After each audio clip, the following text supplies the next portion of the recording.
Good afternoon or good evening, depending on where you might be. My name is Kevin Michael Grace, and this is the KMG show for Wednesday, November the 10th, 2021. Oh, forgot to turn this on and then turn it down a step. There we go. Oh, first off, I was trying to remember the name of a classical violinist yesterday, and I butchered it. Her name is Alina Ibragimova.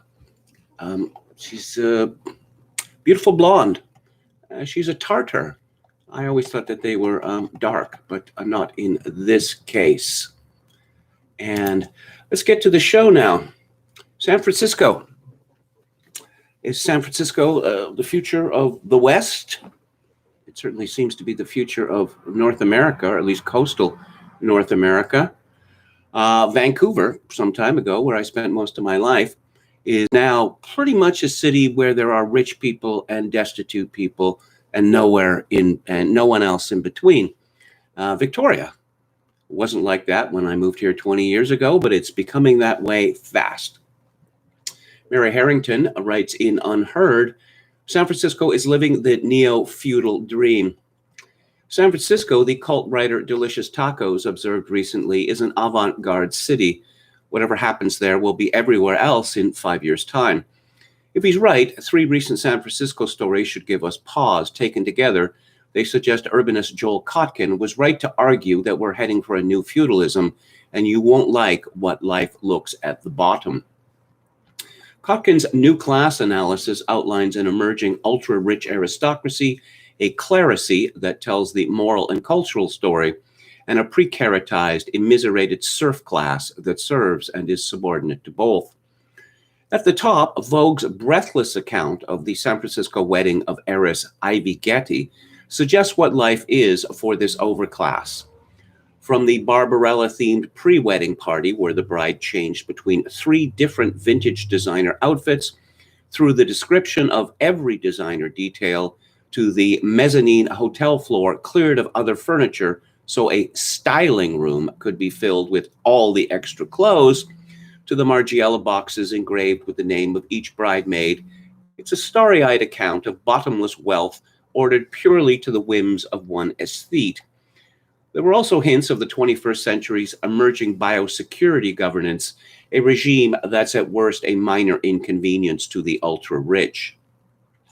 Guests at the pre-party, quote, arrived on the scene in ready to party just as soon as their vaccination cards were checked, unquote. They were offered IV drips at the following day's picnic lunch and ritually asked to mask up before Nancy Pelosi entered the room, though neither Pelosi nor the bride, groom, or bridesmaids followed suit, another indicator of hierarchy also seen at New York's Met Gala. The same biosecurity rituals are taken far more literally on the next rung down, which Kotkin calls a clerisy. This is the class whose role, according to Kotkin, is to report, as Vogue does, on the aesthetic whims of the feudal overclass and also to mythologize its class interests and follow its shibboleths. Consider another wedding story told recently in The Atlantic. The author, Alexis C. Madrigal, could not more flawlessly embody the political and identity signifiers that mark out Kotkin's clerisy. He's a regular in The Atlantic. He's written a book on green technology. He lives in the Bay Area, and one of his kids already identifies as non-binary. And he leans right into the clerisy's now characteristic biopuritanism, a mindset that, especially since COVID, conflates physical safety and moral purity with startling literalism. Watching people standing maskless at his friend's wedding pre-drinks, he describes himself as shocked. He's also clearly transmitted this attitude to his children. When he catches a mild breakthrough case of COVID, the non-binary 8-year-old is, quote, so mad and maybe so scared that they could barely look at me, unquote. Meanwhile, what of the Bay Area's serfs? Well, last year, fentanyl killed more people in San Francisco than COVID, but this hasn't triggered a push to eliminate fentanyl equivalent to the fantastically neurotic COVID precautions Madrigal describes. Just billboards advising people to take drugs with friends rather than alone. Meanwhile, shoplifting has soared, but it's also been effectively decriminalized. And if a recent post from the clerici who staff the San Francisco Chronicle is anything to go by, the best response to rising burglary rates isn't tougher enforcement, but better locks, and redoubled efforts to devise therapeutic measures capable of eliminating evil from the human soul. Welcome to the future, San Francisco style. Let's have a look at the chat.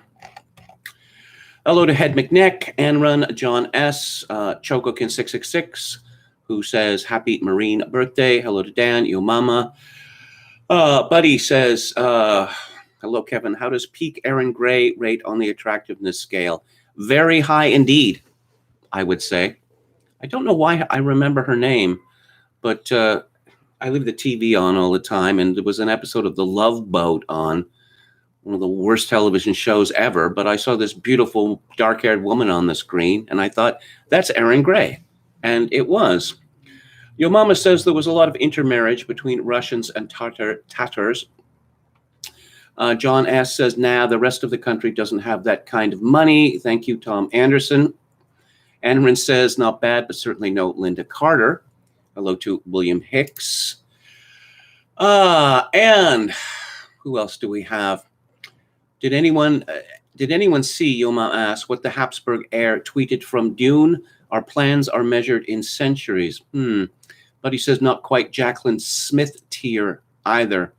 I like the other dark-haired woman on Charlie's Angels the best. Can't remember her name. Anrun says, for the record, though I think Linda was quite beautiful, she isn't one of my all-time faves. Anyone else been binge-watching the Rittenhouse trial? Asked Head McNeck.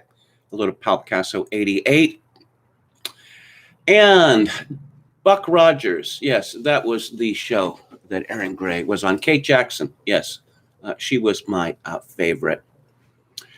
And I don't know that I ever watched an episode of Charlie's Angels all the way through, but it was so popular that I caught bits of it from time to time. Actually, now that I remember, I had a girlfriend at the time who loved the show, and so I was forced to endure an episode of it. Chad Chadson, hello, and thank you for your valiant service as our moderator. Says, I've been watching the Riccietta stream of the Rittenhouse trial. He's got a good panel of lawyers. I'll have something to say about Rittenhouse a little later. Dan Galernter has a piece in American Greatness called Life Without the Vaccine. He begins, when the vaccine first came out, I wasn't too eager to get it. I'm young and healthy. Statistics indicated that I was unlikely to get COVID and extremely unlikely to get a serious case of it. I wasn't opposed to the vaccine as though it were some political candidate with ideas I disliked. I just didn't see a personal need for it, but I was willing to be convinced. And what happened next surprised me. I'd expected the pro-vaxxers would try to show me that getting the vaccine was the best thing for my health. Instead, what I heard was, it's probably safe, but get it anyway. Society's health is more important than your health. If you don't get this shot, you want everyone to die. I've heard logical arguments before, and this isn't one. I've also heard Marxist arguments before. Subordinate your will to the good of society as directed by the experts. And as always, I must point out, since I'm still on YouTube, that the experts are always right. And one is compelled to do whatever they advocate, whatever that might be. But back to Glernter. The experts in this case are doctors who recently have been promoted to godlike status. It is unfortunate then that I couldn't find a single pro-vax doctor willing to admit that we cannot know what the long-term effects of a new drug will be until we've had a chance to observe the effects over a long term. This concept is so simple, it's tautological. We need a long time before we know what will happen over a long time. But all I heard from doctors when I mentioned this was, it's safe. When asked, how do you know? All I got was, because the FDA says so. If pressed, they'd bring out the good old good of society argument. When I left, I won't say that paragraph. As long as we don't have to worry about maxing out our hospitals, getting the vaccine when you're in low risk group is actually bad for society, says Glernter. Yes. So there are people out there who are not vaccinated and still alive, not sick. And Galernter is one. He concludes, I know how to handle myself when someone tries to force drugs on me. I just say no. And of course, COVID-19 has turned our societies upside down. And here's more evidence of it. This is a piece by Alex Mitchell in the New York Post. We've gone from a slutty summer, I don't know what that means, to a flaccid fall. According to a study published by Match today, 81% of single men said sex is now less important than it was for them in pre-pandemic times. The jaw-dropping stat on lackluster libidos is thanks to a perfect storm of biological and societal reasons brought on by COVID, according to Match's chief scientific advisors and sex researchers, Helen Fisher, PhD, and Justin Garcia, PhD. You can't slut a planet, again with that, and expect people's physiology to remain the same. Shut a planet, Fisher told the Post. We all suffered, dopamine plummeted, testosterone plummeted, sex is less important. Dr. Fisher said the more sex you have, the more you want. The less sex you have, the less you want. These singles were having less sex and were under extreme stress. The two together dampened the importance of sex in their lives. I find this fascinating because, of course, we are told exactly the opposite, which led to this societal panic, hysterical panic over incels. They're not having sex and they want sex. Well, yes, it is true. If you stop having sex, the longer it goes on, the less you want it. Tom Wolfe wrote about this once with regard to Sigmund Freud, that Freud posited the opposite, that the body was like a boiler and steam was building up. And you need to open a valve to let that steam out, i.e. sex or bad things would happen. Dr. Garcia says, it's not to say that the horizontal hokey pokey, oh my, is no longer on the minds of single men, but that it's taken a back seat to newfound priorities in both relationships and love. He explained it's most striking in men that they're taking a moment to value relationships and relationship context of intimate encounters more. We see the rates of casual sex are down. Only 11% of singles want to date casually. More people are back to the 3-date rule and want to go on multiple dates before first making out or having intercourse. That's because many men are now experiencing post-traumatic growth from COVID and are focusing toward prioritizing well-being along with furthering emotional maturity. Singles are growing up. They're looking for a long-term stability in a partnership. They're going to take their time to find it, and men are leading the way, according to Dr. Fisher. Much of that has come from men becoming more well-rounded, according to the research. The study found that 72% of Gen Z and 69% of millennials began taking up new hobbies during the pandemic. Does Zoom count as a hobby? Well, 69% of Gen Z boasted that they made significant career strides. Plus, men are better at relaxing. They're getting more sleep. They're gaining self-confidence, according to Dr. Fisher. They really are finding other avenues besides sex for intellectual growth. Is sexual intercourse normally associated with intellectual growth? The newfound dating culture, one which sees men desiring more wholesome connections with both themselves and their partners, gives the sexperts hope. Dr. Fisher concludes, what we're seeing is a global situation here. It may well lead to a few decades of relative family stability and happy marriages. How about that? Oh, you remember Gavin Newsom disappearing? People have been talking about that. And there were suspicions raised, and the Daily Mail believes it has the answer.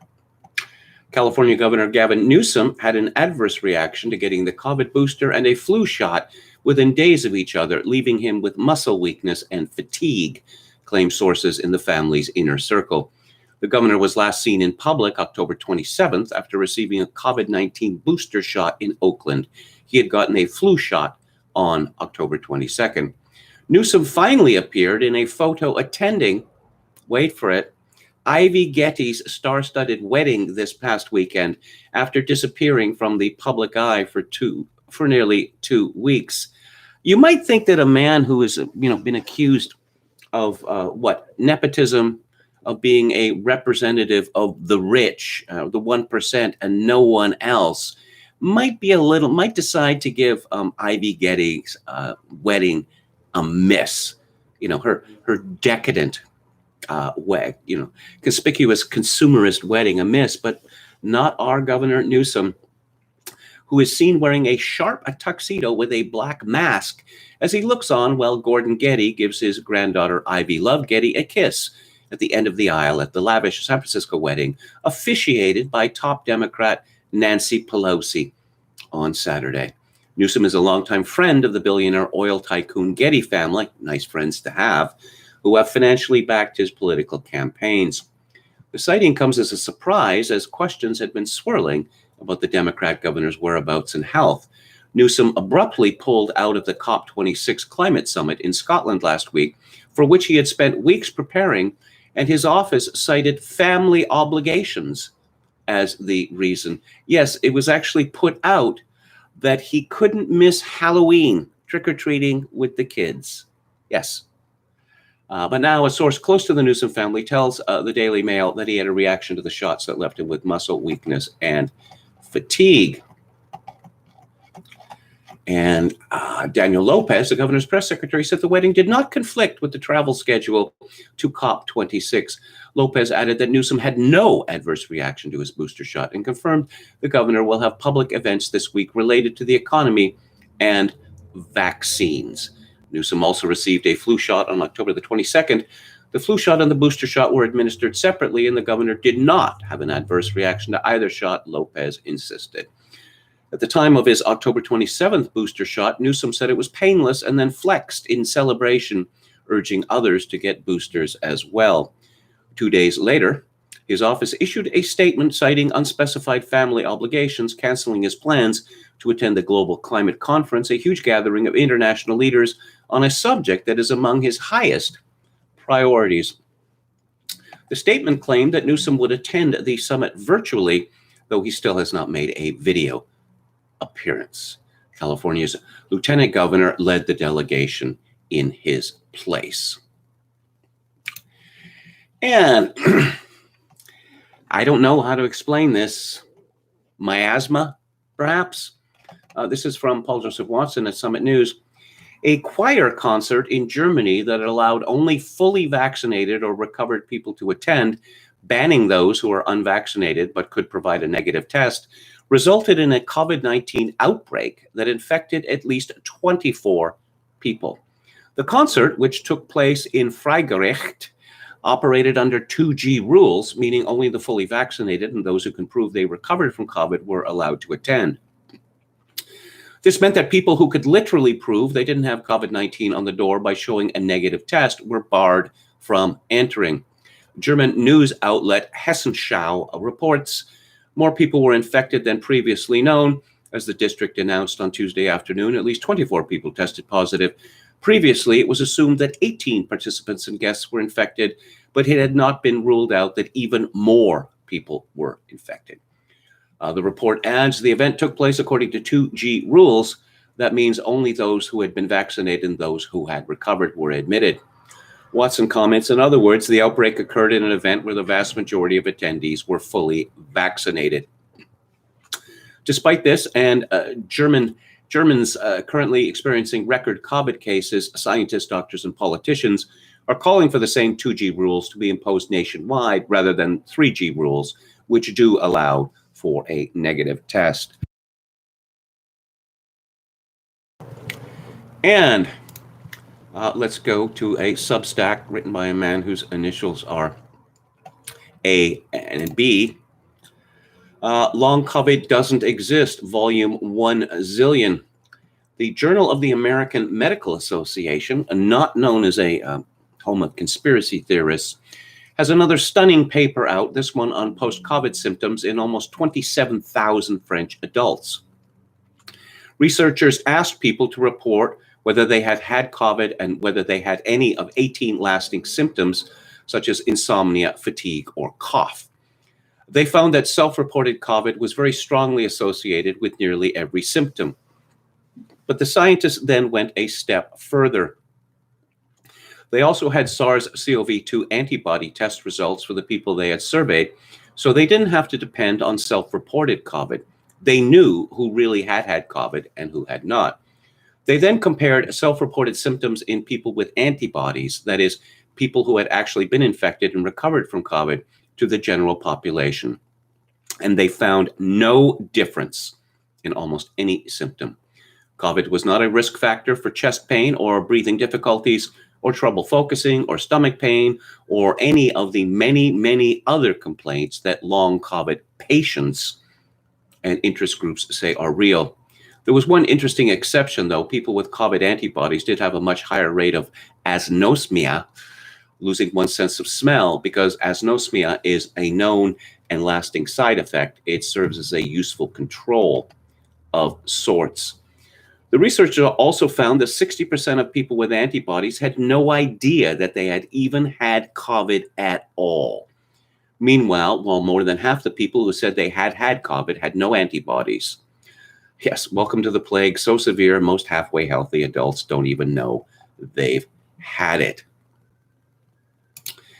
And let's go to the Daily Skeptic. And, patients could sue if they catch COVID from unvaccinated NHS staff.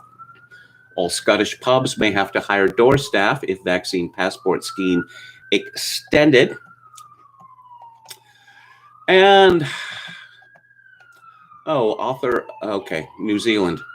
Author Tony Buxton says the COVID restrictions in Australia and New Zealand are horrific. There is no freedom here, she says. I've seen footage of young girls being strangled because they've not got their masks on by police officers. The creator of the 1.5 Celsius climate target has admitted that the so-called simple number was invented for the benefit of politicians.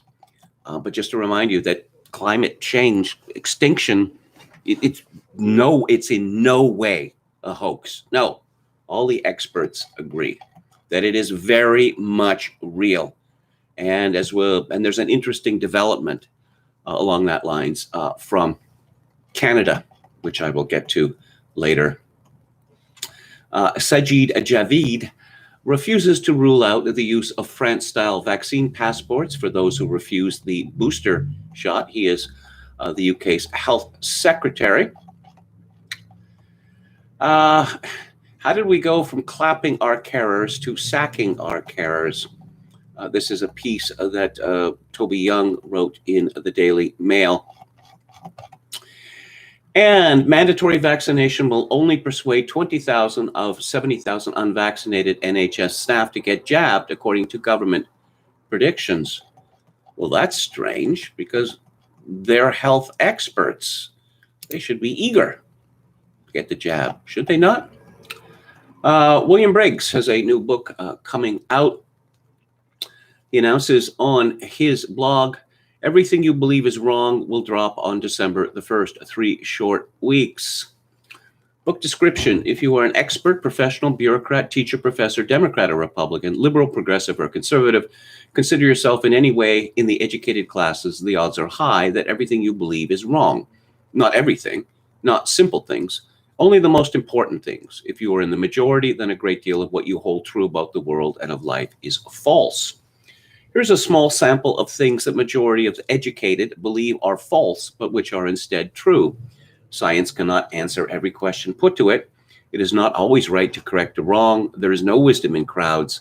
A consensus among elite academics does not prove the belief of the elite academics is true. That you are offended is irrelevant as to whether a proposition is true or false. Defining yourself as your sexual desire is nonsensical. Voting does not make the majority position right and the minority position wrong. Voting is a leading cause of discord. Democracy is rarely to be desired. You cannot choose to believe you do not have free will, and God exists. These are only some of the ideas and arguments explored in this book. The majority, and that means likely you, are wrong about all of them. This is no idle claim. It will be proved chapter by chapter. Every bad or invalid or unsound argument contains a fallacy or mistake in thinking. Nobody knows the complete list of ways thought can go wrong, and it has even been surmised such a list is endless. History supports this contention. There is ample reason to believe the human race is congenitally insane. Some mistakes are more common than others. Every age has its own favorite forays into fiction, driven by fashion, fad, and fantasy, all of which are enforced by the culture's self-appointed watchers. The balance of truth versus error shifts in time, yet the current age is more eager than average to ferret away any shiny object it finds and call it precious. Fallacies, therefore, have tremendous inertia. Some mental misconstructions are permanent fixtures.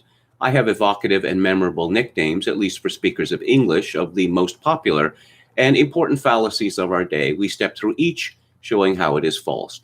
Here are just a few of our age's favorite fallacies. Controversial fallacy, non-fallacy fallacy, appeal to non-authority, so is your old man, bluff and bluster fallacy, you bigot fallacy, hate speech fallacy, bureaucrat fallacy, one true Spartacus fallacy, wisdom of crowds fallacy, I can't see another way fallacy. Many others, including the ever-popular meta fallacy. This is a fallacy that says a thing is true because it is a fallacy. Strange as it seems, it is most convincing. And William Briggs describes himself. He was born in Detroit at the height of its majesty. When he left, it went into the crapper. Coincidence? He later entered the Air Force and became Staff Sergeant Briggs. When he took off his stripes, the Soviet Union crumbled. Coincidence? He went to university and earned many letters after his name, which wowed the unthinking. After he graduated, they installed a dean for diversity, inclusion, and equity. Coincidence? He lived for many years on the Isle of Manhattan. During its brightest years, when he fled, the city's mayor instituted vaccine passports. Coincidence? Finally, he wrote this penetrating book. After you close its covers, you, dear reader, will find that you are based. Coincidence? $20 for the paperback, $12 for the e-book. And again, this is William Briggs, and he's releasing a book on December the 1st called Everything You Believe Is Wrong. Oh, yes. Kyle Rittenhouse. Some woman called Tara Dublin at Tara Dublin Rocks on Twitter tweeted, "We do not participate in Roy Moore pickup lines because we do not make fun of sexual assault, but extra especially when it's kids." And then, and there's a picture of her making a face, and that's the same face Kyle Rittenhouse will make during his first time in the prison shower. Have you ever noticed how many leftists seem to find the idea of homosexual rape to be vastly amusing? As if there was a time on Saturday Night Live where every single episode would have one or two iterations of that joke. Yeah, don't drop the shower, etc. Yes, leftists are strange people. And I'll get back to Kyle Rittenhouse a little later.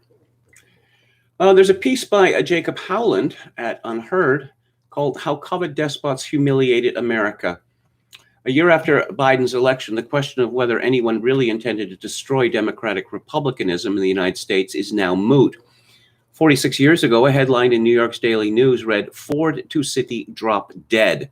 Today, the Biden administration and its legion of corporate media and big tech allies communicate the same message to the American people so consistently and so pointedly that one can only conclude the humiliation of the electorate is a matter of policy. The administration's undeniable incompetence, fresh evidence of which is forthcoming every day as it squabbles over vaccine mandates and fails to address multiple crises of supply, inflation, and illegal immigration, both masks and serves its managerial method, not least because the multiplication of crises furnishes a pretext for ever greater extensions of governmental control. I'm reminded of a trip through Eastern Europe that my wife and I took in 1981. In Yugoslavia one day, we planned to catch a bus in the late morning. The bus and driver were there, but the departure time came and went. After an hour, we knocked on the station window, and the 2 or 3 functionaries behind the glass barely glanced up from their hard-boiled eggs and sandwiches. The other passengers remained uniformly inert, neither requesting nor receiving any explanation for what turned into a 2-hour delay.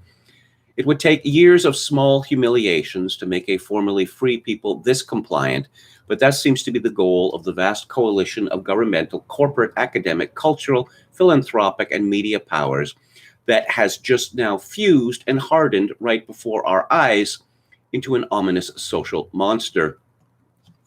There is a common playbook for technocratic control of recalcitrant populations. The Biden administration employs the same siege tactics of declared exigency, deception, division, and intimidation that corporatist progressives used to destroy my former university, Tulsa, 2 years ago. After a left-wing billionaire engineered a hostile takeover of the institution, it was announced that we faced a serious crisis of finance and accreditation. Faculty were subjected to mandatory training sessions and a blizzard of futile paperwork. The supposedly data-driven administration ignored or manipulated information that conflicted with their hidden purposes. While preparing a comprehensive academic review of our department, I learned that the provost had already received the program review committee's recommendation that our majors in philosophy and religion be eliminated. The general idea was to overwhelm and exhaust potential opponents of the university's plan to gut the liberal arts. Surprised by strong pushback, the administration stirred up staff animosity against faculty critics of the restructuring, who were publicly vilified, monitored, and in some cases, including my own, subjected to costly and time-consuming disciplinary actions. I'll just say that I worked at the University of British Columbia for 12 years, and I got to know a number of professors, and you wouldn't think so, but faculty, intra-faculty disputes are amongst the most vicious on earth. That there's a number of faculty members you'll find at every university who will join every committee, every subcommittee, in order to actively do harm to other people on the faculty they do not like. And on the same subject, S. Adam Seagrave has an essay in AmericanMind.org, Screw Your Freedom. That feeling when our politicians terminate our form of government. These words wouldn't have had the same effect if they were said by anyone else, but coming from Arnold Schwarzenegger, the bodybuilding Terminator turned California governor, delivered in his trademark German accent, they were absurdly apposite. It can be difficult to discern the outlines of tyranny when it is couched in the language of constitutional norms and the structures of democratic federalism, and exercised by slick folks who look and talk like Gavin Newsom or Joe Biden. The Bidens and Newsoms are, after all, just issuing well-intended mandates backed, after all, by the science. Arnold's visceral expression, all too reminiscent, to me at least, of his Nazi officer father, should be a wake-up call to all of us frogs contentedly boiling in our pots. Get out now while we still can. I was talking with my 5-year-old daughter the other day about our practice of regularly attending Catholic Mass. She asked why we couldn't just watch it on TV as we had for a few months last year. I answered that it was different and preferable to attend Mass in person, and that we had only watched it on TV for a period of time during the pandemic as a precaution against spreading COVID-19. What would happen if we went to church, Daddy? Would we get in trouble? His daughter asked. Yes, actually, we would have gotten in trouble for trying to attend Mass during the lockdown. How did I not notice how ridiculous that sounded before, and how willingly I complied with this unconstitutional order? In the USA, the land of freedom and bastion of religious liberty, we were homebound on the Lord's Day because of a government order. I'll break in here to say that one that was upheld by no less than John Roberts, Chief Justice of the Supreme Court. Of course, I realize, the author continues, there were reasons provided for this extraordinary exercise of governmental power. Perhaps they were good reasons, and they certainly seemed so at the time to us. But has there ever been an exercise of tyrannical power in human history without the provision of reasons that were apparently good to many people. And furthering that theme, you've heard me quote this fellow Josiah Lippincott. He has an essay at American Greatness entitled The Biden Regime Will Turn the Military on the People Until We Push Back. He begins, the coldest of all cold monsters, that is what the modern state is. Nietzsche's devastating analysis in Thus Spoke Zarathustra hit the nail on the head. The state is an engine of death. It wages war on the people. Its agents are annihilators who seek the destruction of everything vital and potent. All who witnessed the last 18 months of the COVID regime and the biomedical tyranny imposed by Joe Biden and his handlers implicitly understand what Nietzsche meant. The bureaucrats who make up the arm of the state, who serve this cold monster, hate the people. They make their lives miserable. Lockdowns, vax mandates, mask orders, critical race theory in schools, transgender bathrooms. The list goes on and on. Ritual humiliation is the point. The agents of state power see themselves as the rightful masters of the people. To these creatures of the institutions, citizens are nothing but human resources to be bent to their malformed will. This perverse view extends even to the American military. The time is coming soon in which the armed forces will be turned openly against the people. The Biden inauguration lockdown in D.C., replete with checkpoints, thousands of National Guardsmen, and the full weight of the nation's security apparatus, was only a taste of things to come. The Biden regime has no moral compunction against using force at home to impose its will. The barriers are practical, not ideological. Biden, in June of this year, mocked so-called gun rights advocates as a defense against tyranny. They would need F-15s and nuclear weapons to defeat the state, Biden claimed. Implicit in this apparently weird statement is the acknowledgement that his administration would not hesitate to turn his full military might, including atomic bombs, against the populace in a war. The state, the coldest of cold monsters, headed by an endless mob of Anthony Fauci's, will not hesitate to impose its will in the most brutal manner possible. The pattern in the mount is America's wars overseas. The Bush administration didn't launch the war in Iraq and Afghanistan simply as punitive measures for 9/11. Rather, the aim was to radically transform the political and cultural way of life of these peoples. The American state declared war not on a few individuals or specific governments, but on entire modes of being. Afghanistan and Iraq would become democracies, even if they had to be bombed to smithereens to make that happen. This hubristic project failed, of course, but not until after an enormous outpouring of money and blood. The United States used massive surveillance programs, biomedical data collection, secret prisons, extraordinary rendition, and a drumbeat of drone strikes to impose its will. This has happened before. In the 1990s, the Clinton administration had no qualms using armored vehicles, snipers, and heavy weapons against dissidents. The FBI burned 76 men, women, and children alive at the Branch Davidian compound in Waco. At Ruby Ridge, a government sniper killed a mother in cold blood while she held her 10-month-old child. The attempts by America's national security apparatus to instigate provocations in order to justify its own overreach have failed so far. The boobery surrounding the attempted kidnapping plot against Governor Gretchen Whitmer is instructive. The FBI managed to entrap a bunch of low IQ rednecks in an elaborate plot to kidnap and possibly kill Whitmer, but it required immense effort and goading. This could change in a heartbeat, however. The vaccine mandates, the endless drumbeat of anti-white racism from the left, and the anti-Trump hysteria that animates the ruling class is a toxic mixture. It could easily explode under the right circumstances. And, okay, let's move on to Kyle Rittenhouse. This is from the Daily Mail. The lead prosecutor in the Kenosha shooter trial has been reprimanded by the judge for bringing in banned TikTok information before the jury as the defense demands a mistrial with prejudice. Defense attorney Corey Chirafisi informed Judge Bruce Schroeder that the defense plans to move for a mistrial on grounds of prosecutorial misconduct following a morning of high drama in Kenosha County Courthouse.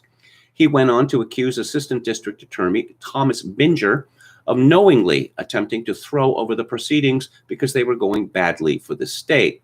Binger is prosecuting because his boss, Michael Gravely, was investigating the Jacob Blake shooting on August 23rd at the time of the Kenosha riots and Rittenhouse's actions, and so Gravely passed the case to Binger. He explained, normally a mistrial does not preclude a retrial unless the defendant's motion is necessitated by a prosecutorial impropriety designed to avoid an acquittal. He continued, what has happened is 2 times the state commented on Mr. Rittenhouse's right to remain silent. The first time he was admonished by the court. The second time, the judge had the jury leave and he was re-admonished. Before Rittenhouse took the stand Wednesday morning, the judge had doubled down on an earlier decision in which he excluded evidence that the teen had commented online about wishing he had his AR-15 so he could shoot shoplifters. But despite this decision and its reiteration, Binger brought the information up during his cross-examination, a move that sparked a furious response from the judge. Now, I've seen the clip of this, and I would remind this prosecutor, the next time you carry on this way before a judge, you'd best bring a toothbrush. That's an old legal joke. You bring a toothbrush because you're going to be sent to prison for contempt of court. Sheriff Izzy continued that to move for a mistrial with prejudice, the prosecutor's actions must be intentional with an awareness that his activity would be prejudicial. You had warned him, you had told him prior to Mr. Rittenhouse testifying, you had warned him about the infringement of his constitutional right to remain silent. He did it again. The second one says that the prosecutor's actions was designed to allow another chance to convict, to provoke a mistrial, to get another kick at the cat because the first trial is going badly. Binger asked for more time to consider his response, but his efforts only brought more ire from the bench as he sought to claim that he had brought information in good faith. It was pointed out this prosecutor is wearing some sort of button on his lapel that indicates that he's a member of the resistance from Star Wars. And someone, Aaron Rupar, tweeted today that the judge's ringtone is God Bless the USA. What is it? Lee Greenwood? And this is the same music that Trump has used. Oh, well, that certainly cleared that up. It was my understanding that this song had been popular for many years before Trump announced his run for the presidency in 2015. And we have a piece on the trial from Andrea Widberg at American Thinker. On a Tuesday, the Kyle Rittenhouse prosecution rested its case after its witnesses once again strongly supported Kyle's assertion that he only acted in self-defense. In a righteous world, the judge would, on his own initiative, order a directed verdict in Kyle's favor. Instead, it emerged that there's a plan to terrorize the jurors and, by implication, the judge. Also, the mainstream media, of course, pretended the prosecution had actually proved its case. Once again, I've turned to Andrew Branca's excellent post summarizing what happened at the trial, and again, I'm just skimming the surface of his analysis. To orient those of you who haven't seen the following, Kyle Rittenhouse borrowed a rifle, gathered his medical kit, and headed to Kenosha in the wake of the Jacob Blake riots. His goal was to help clean up the damage, offer first aid, and protect businesses from being destroyed. Instead, he shot 3 white communist felons, 2 of whom died. Video footage supported the claim of self-defense, and as the 6 days of trial have shown, witness testimony did too. The prosecution put on 2 final witnesses before resting its case: James Armstrong, an imaging expert witness, and Doug Kelly, MD, who performed autopsies on the 2 men Kyle killed. Armstrong was a substantively useless witness, while Kelly's evidence affirmatively helped the defense. I'll ignore Armstrong and focus on Kelly. One of the things Kelly testified about was whether the decedents were near or far from Kyle when he shot them. If they were within inches of the gun, there'd be soot around the wounds. If they were within 4 feet of the gun, there'd be gunpowder stippling. And if they were farther away, all those marks would be missing. Despite the prosecutor's desperate efforts to increase the decedent's distance from Kyle when he shot them, the doctor would not agree that the soot on Rosenbaum had magically traveled farther than is normal for a soot-marked wound. Ultimately, as the prosecutor's magic rifle theory got increasingly unreasonable, the doctor said that test firing Kyle's weapons would answer that question, which, as Branca said, just highlighted that such test firing had not been done by the state, most likely because they were afraid the answer would be unfavorable to their prosecution. Worse, for the prosecution on cross-examination, Kelly testified that the dead men's wounds were entirely consistent with their being shot in the midst of attacks against Kyle.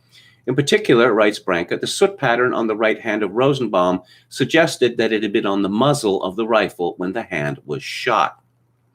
After the judge denied the defense's motion for a directed verdict, the defense began its case with 4 witnesses. All of them testified to facts supporting self-defense. Branca discusses their testimony at length if you're interested. A significant moment was the judge's announcement that the police had caught someone filming the jurors, implying jury tampering. Both the judge and the jurors now have reason to believe that if the case's outcome doesn't suit the mob, they are at risk. I think that's why the judge denied a directed verdict for the defense on what should have been a no-brainer, for the prosecution utterly failed to make its case. My concern is that the jurors will keep themselves safe by finding Kyle guilty, and the judge will agree. They'll all assuage their consciences by telling themselves the state's appeals court, and if necessary, the Supreme Court will remedy the problem. Can take years. Kyle, like Derek Chauvin before him, may find himself staring at prison walls for a long time before any appeal gets heard, though I think a reversal for Kyle is more likely than for Chauvin, also the victim of a tainted trial. And then there's the drive-by media.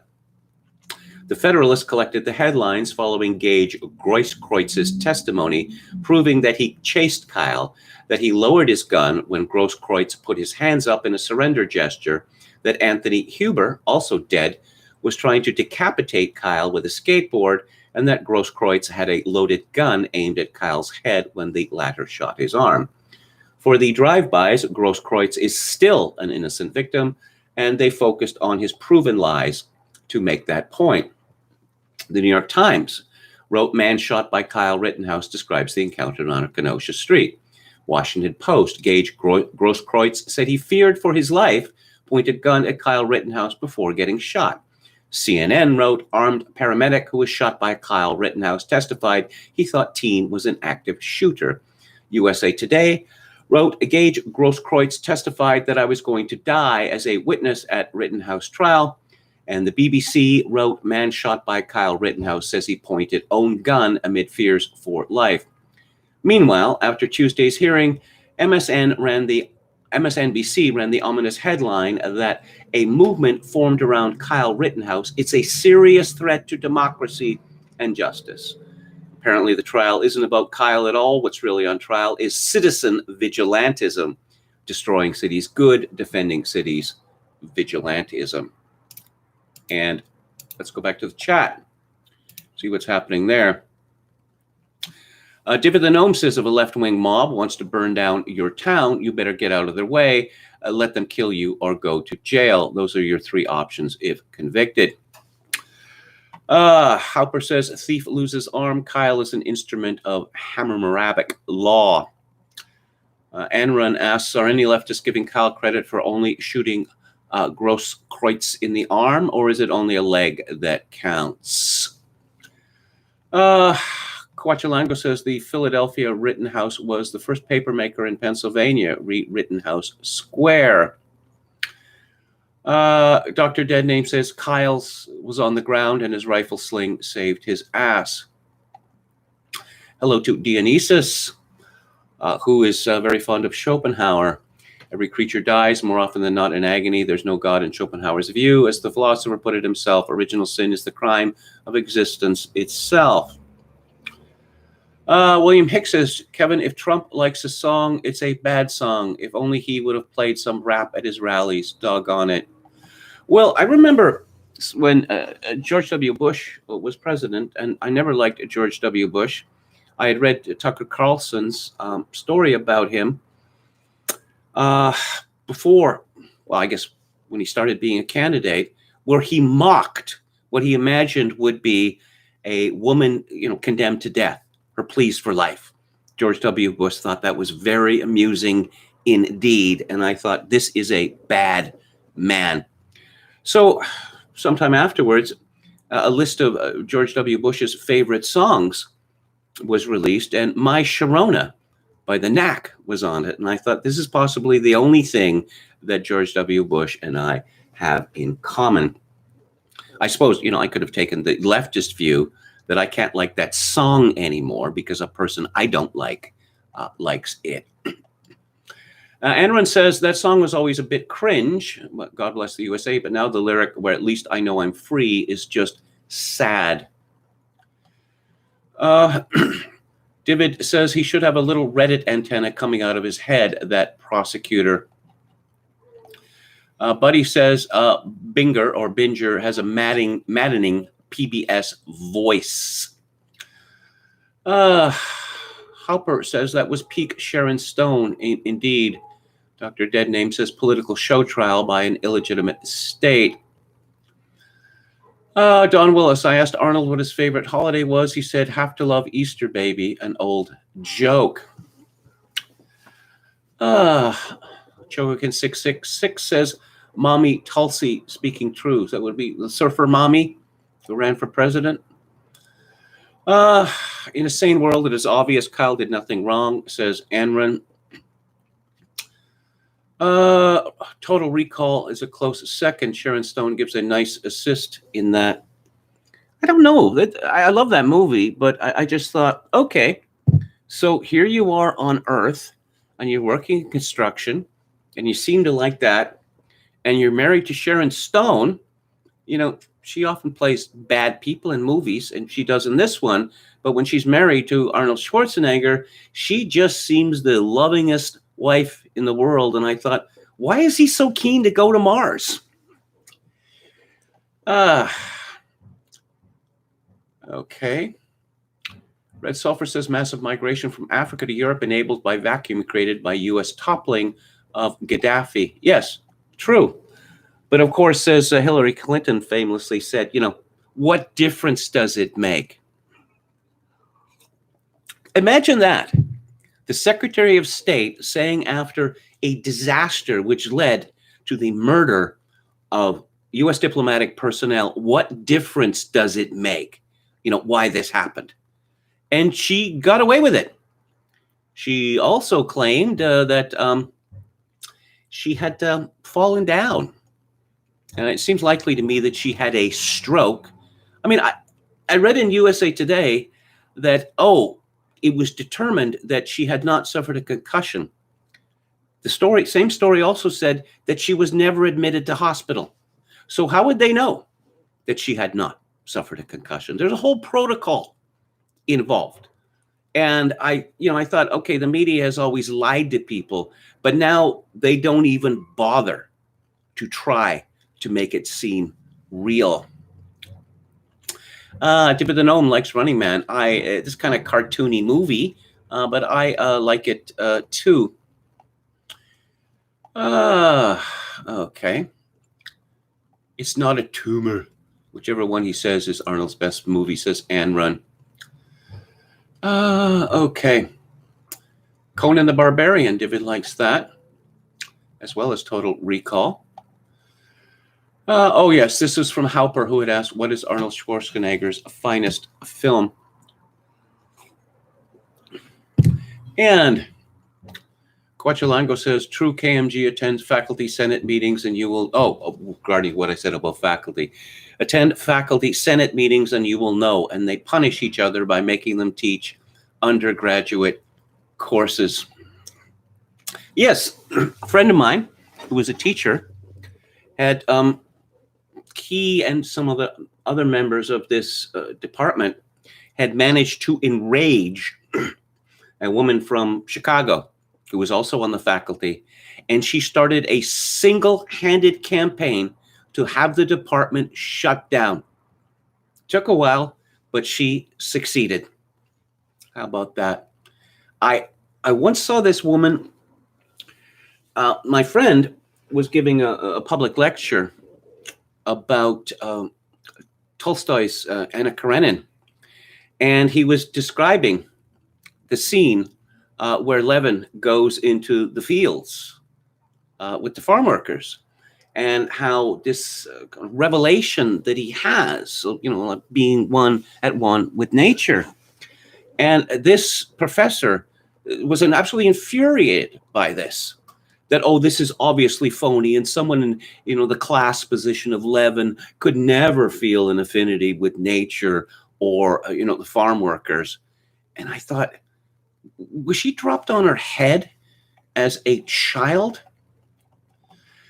Okay. We're trying to have a civilization here. Don Willis says Oliver Stone did nothing wrong. Red Sulfur says the Nosferatus are smirking. I found out that Senator Kristen Gillibrand of New York gave out the private phone numbers of fellow senators to Meghan, Duchess of Sussex, Meghan Mertz, so that she could cold call them. She didn't ask for permission. Isn't this the sort of behavior that should result in sanctions? Kevin, I'm surprised you didn't mention the Tucker Carlson as a Nazi bit from Succession. That was embarrassing.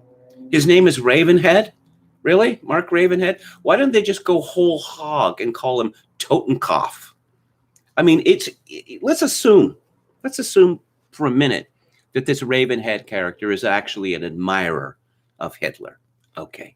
You wouldn't get very far in the media unless you covered that up. Okay. You wouldn't. But apparently we're supposed to believe that this Ravenhead fellow gets to a Tucker Carlson level of, fame and fortune, while not bothering to hide his great admiration for Hitler and the Nazi Party. That was just a low moment indeed. Let's see. Don Willis says Randy Weaver lives near Broke in a hotel in Montana. The state allowing mob violence is the same as committing it, says a Dr. Deadname. Well, we know, and I've been reminded recently, that on the second day of Kenosha rioting, Joe Biden approved it and encouraged it. Of course, that didn't stop him from being America's most popular president ever, as shown in the number of votes he got, despite the fact that he barely managed to put together a campaign. One of those mysteries. Okay. And moving on. Oh, yes. This is Thomas Lifson at the American Thinker. Experts struggle to explain why the free state of Florida has half the COVID case rate of mask and vax mandated California. It must be the Santa Anas. That's my explanation. Okay? It's definitely embarrassing for experts when the people following their advice do worse than those who flout it, but that's currently the case when it comes to reining in COVID. Leslie Eastman writes at Legal Insurrection, just ahead of the recall election that he survived, Governor Gavin Newsom boasted that California continues to lead the nation as the only state to reach the CDC's yellow moderate tier of community virus transmission. Meanwhile, Florida's Governor Ron DeSantis was getting a media pounding for his state's case rate. Now California's case rate is twice that of the Sunshine State.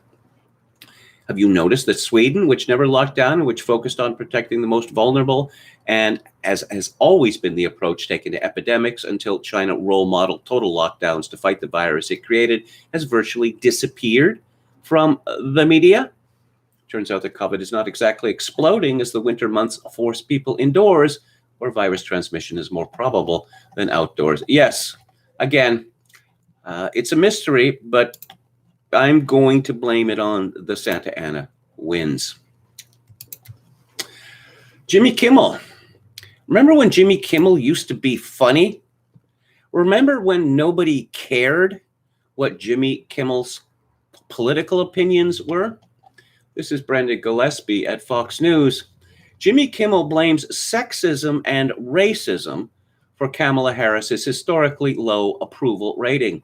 The late-night comedian previously hosted a show that portrayed girls jumping on trampolines.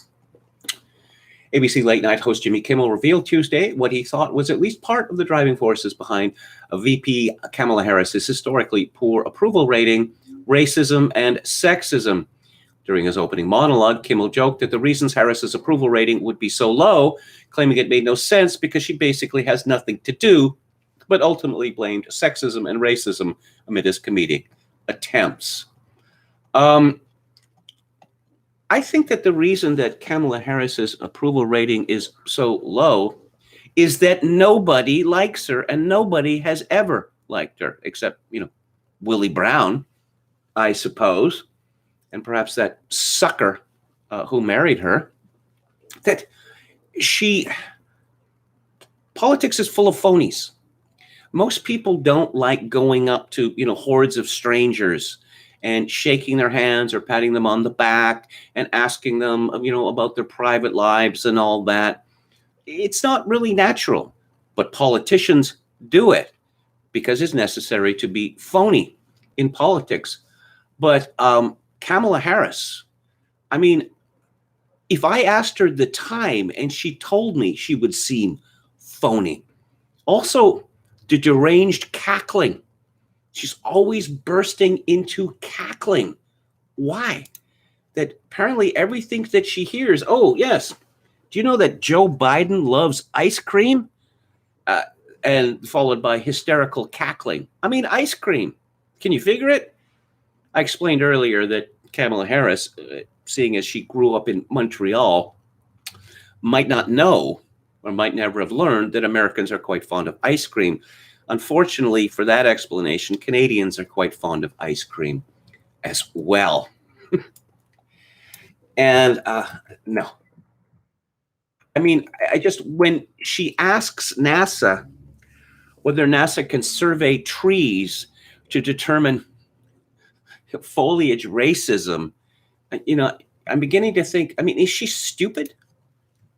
Maybe the reason that she went to Howard University is not because she wanted to reinvent herself as Black, but that she simply couldn't get into a better school.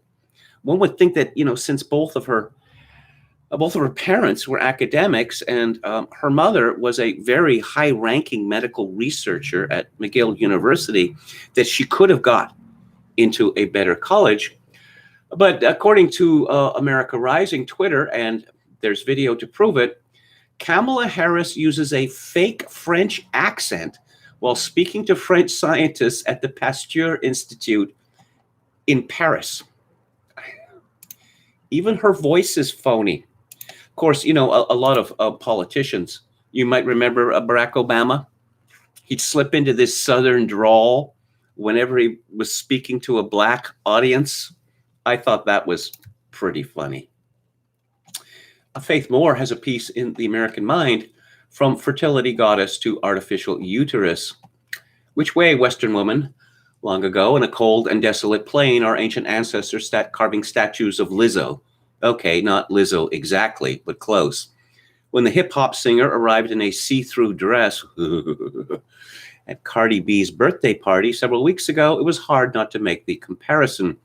There were the pendulous breasts, enormous hips, and ample belly depicted in those little prehistoric fertility figurines, an ancient fertility goddess come to life and twerking against a table, which is not what you'd expect of a fertility goddess exactly.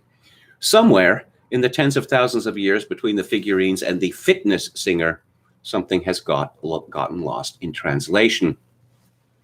No one knows for sure what the purpose of the small figurines known as Venus statues actually was, what exactly they meant to the ancient peoples who carved them. But the generally accepted theory is that they were fertility talismans of some sort. The exaggerated breasts, belly, hips, and vulva imply all the necessary features for the creation and sustenance of new life.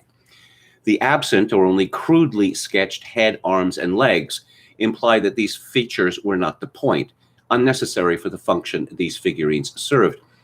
These sculptures point to something miraculous, sacred, and unique to women. the ability to grow and sustain life. For all of human history, women have had to grapple with the fact that their naked bodies are necessary for the survival of the species. Unlike men, whose role in reproduction takes place in a moment, women spend 9 months growing each new baby inside their bodies and many more months, or sometimes years, feeding it from their bodies. In fact, this miracle of human reproduction, the harboring and sustaining of new life, is in essence what makes a woman a woman. It's what makes women special, sets us apart from men. Women can do this, men cannot.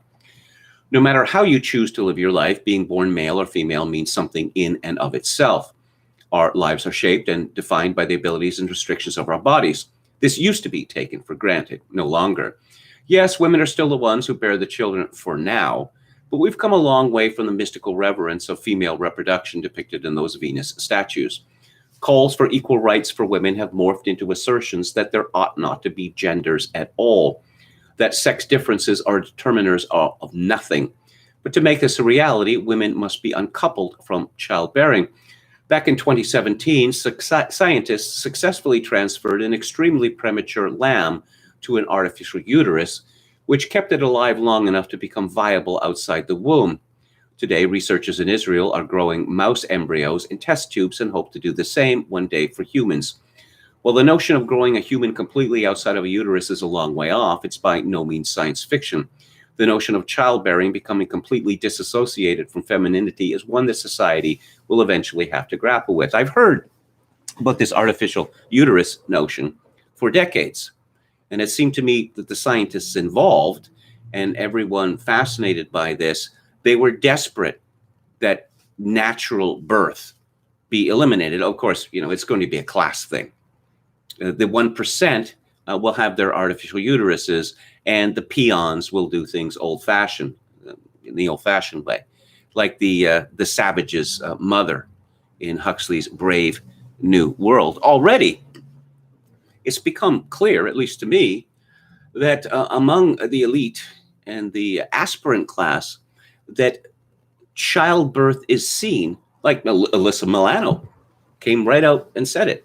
It's seen as a disgusting atavism. And so we have the phenomenon of babies magically appearing, like Megan Mertz's 2 babies, which miraculously appeared. Do we know that these children actually exist? Do we know what the parentage is? No.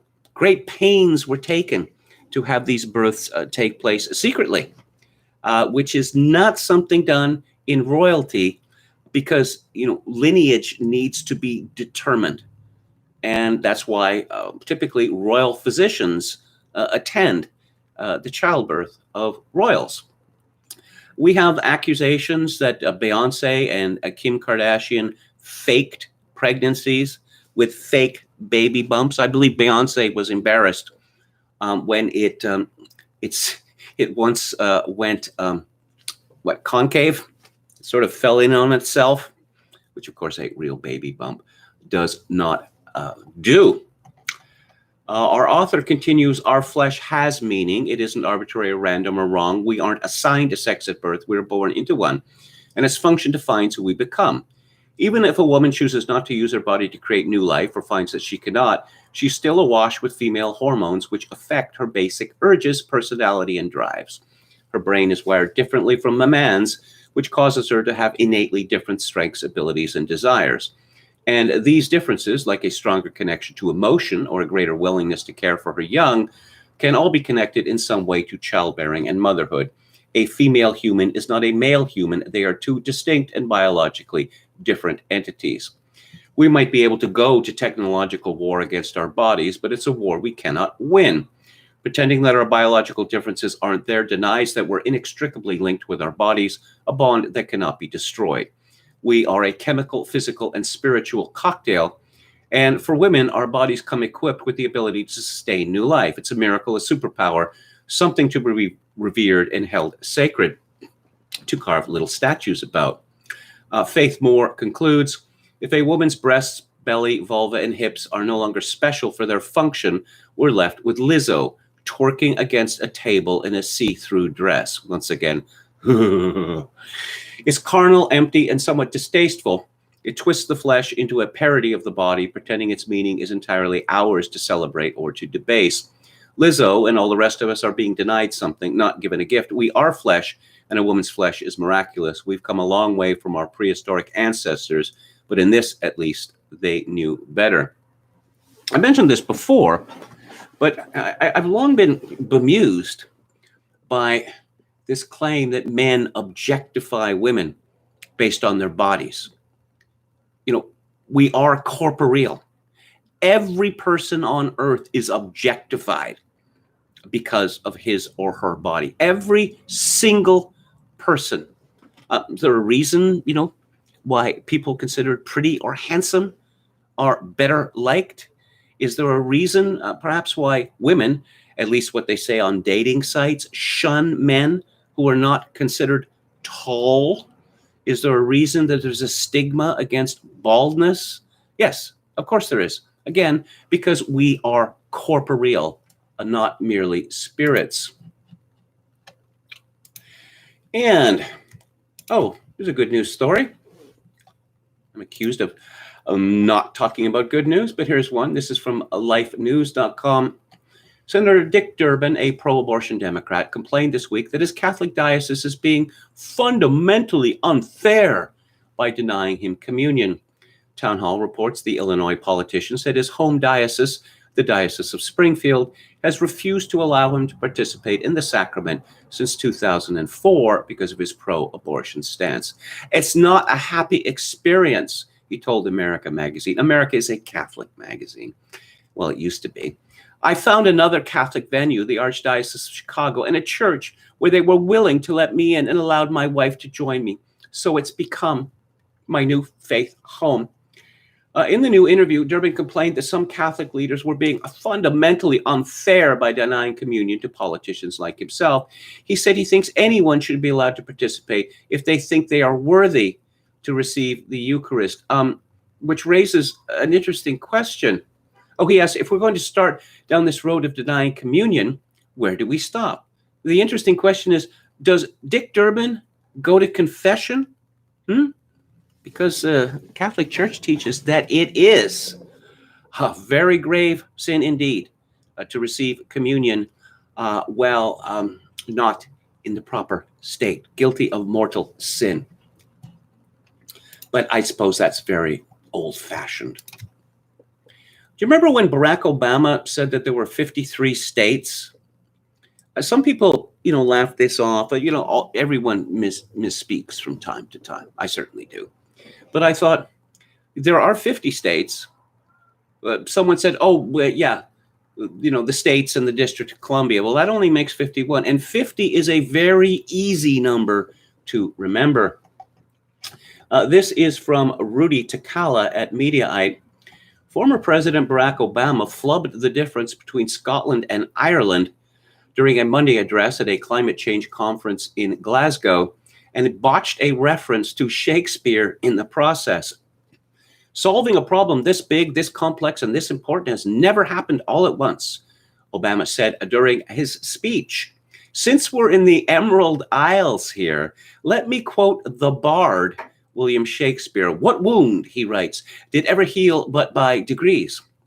The problem, the Emerald Isles, or Isle, refer to Ireland, and Shakespeare, the 16th century poet, thank you for reminding us who Shakespeare was, hailed from England, not Scotland or Ireland.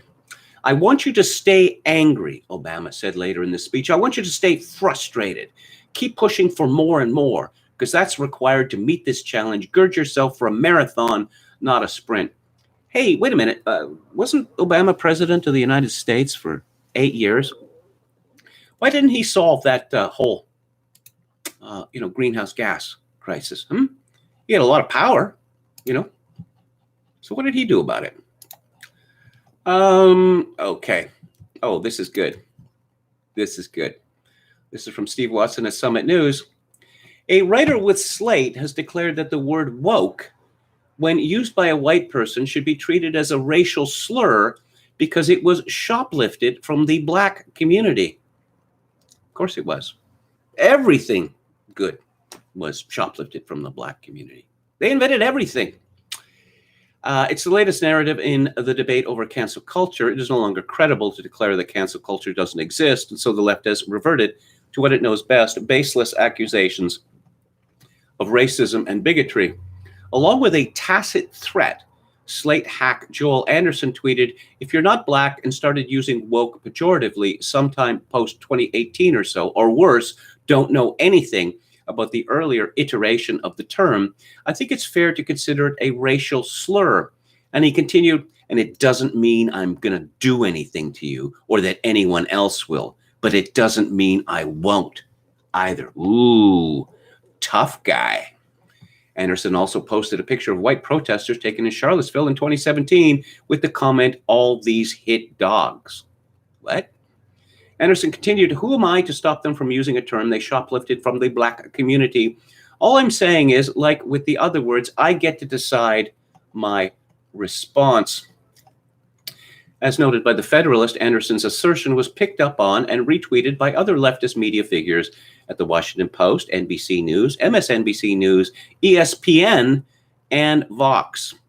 It's a tactic Anderson has tried before. In July 2020, he tweeted, "She is merely the latest to use all the terms stolen from black folks," that's Kelly Loeffler, "woke and cancel, and repurpose them with the help of their growing Stormfront brigade." And he continues, "Woke mob and young wokes for when you're too worried about the skill of your hands to say N-word." Except he writes it in full. I thought we weren't allowed to do that. More from Joel Anderson, this time from 2019. "One word that I really wish black people had never used in public was woke, but we lost it and it's gone now, like Bay and Terry Crews." No offense. Okay, let me turn this back on him. You use that word offense, which does not come from the black community. So, what do you owe us? I'm old enough to remember when Slate was actually, when Michael Kinsley was editing it, was a very interesting news and opinion site. Now it's garbage. It's just garbage. But let's talk about Seinfeld. Someone on Twitter asked a question about the show, and it seemed to touch a nerve. And just let me open it up here. This is Keith Buckley at Death of the Party. "Did Seinfeld, the show, not the human, completely eradicate empathy from cultural consciousness, or did it just show people that they had an unhealthy amount of things in common with people who had no empathy, or neither? I just started from season 1, episode 1, and I already feel surly." Okay, so it's safe to say empaths have a hard time watching the television show Seinfeld. That's all I was after. Thanks, good talk. Yeah.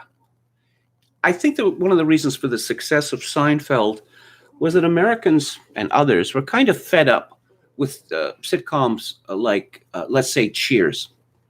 As far as I remember that show, everyone on it is a terrible person. But we're all supposed to believe, we're bullied into believing that they were lovable. No, not lovable.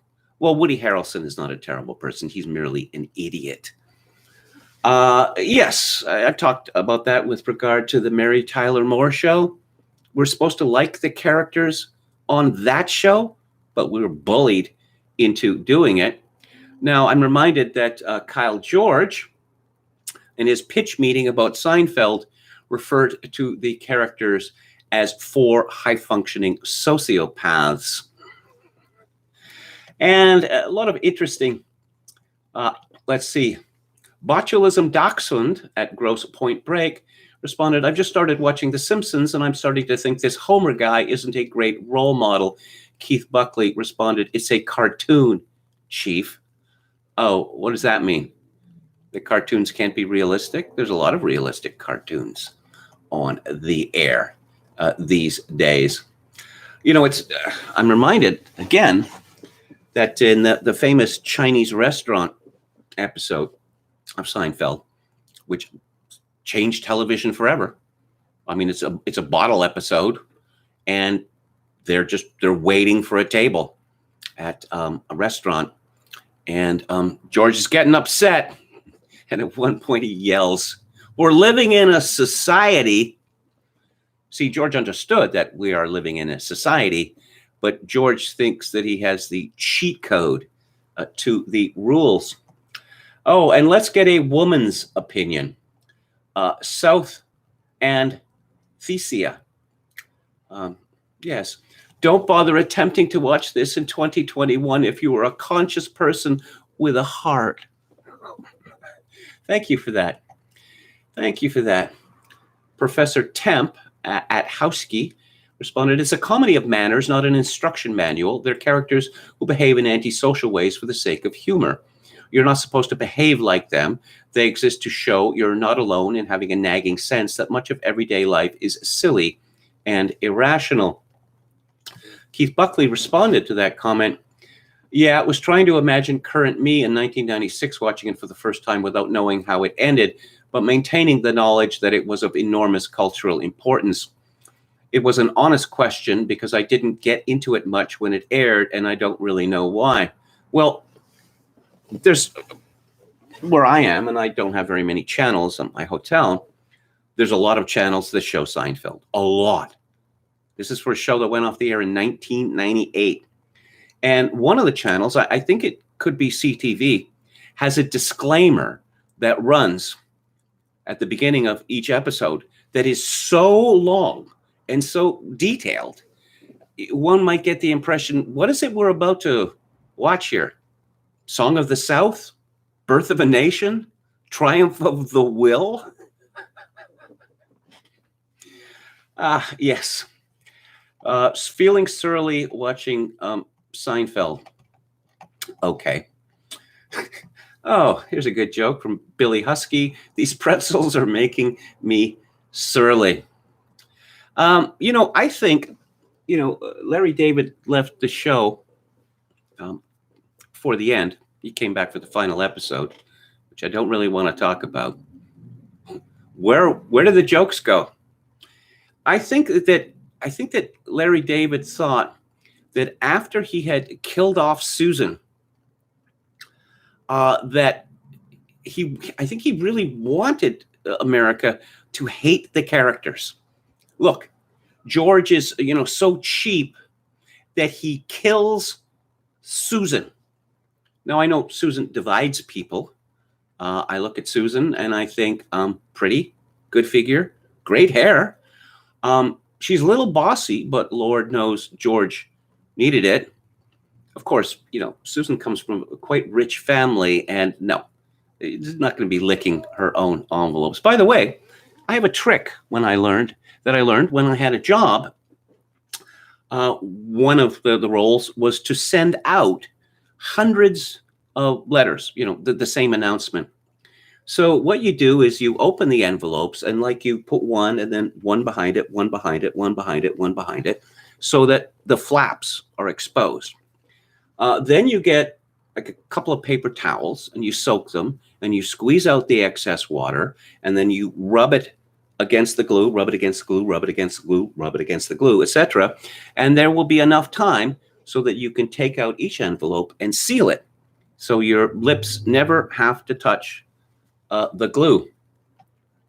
And perhaps that's why the final episode of Seinfeld was so dark and so bitter and so unfunny, that Larry David finally had the chance to really stick it to the characters by literally imprisoning them.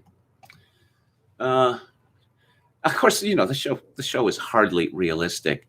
I was watching an episode the other day, the one where George is asked to look after a suitcase that's full of clothes from a tourist, and the guy doesn't come back for the longest time. So George takes the suitcase and starts wearing the loud touristy clothes. And this woman from the tourist bureau takes pity on him and starts dating him. And the woman is played by Rena Sofer, who is, stunning. And there's no possible way in the world that a man like George Costanza could ever date someone who looked like Rena Sofer. Of course, George had many good-looking girlfriends. That woman who played House's boss on House was one of George's girlfriends. That woman? Really? Anyway, J.C. Hendricks responds, that show always made me like physically react in a way I didn't like. One of the characters would say something and the hair on the back of my neck would raise.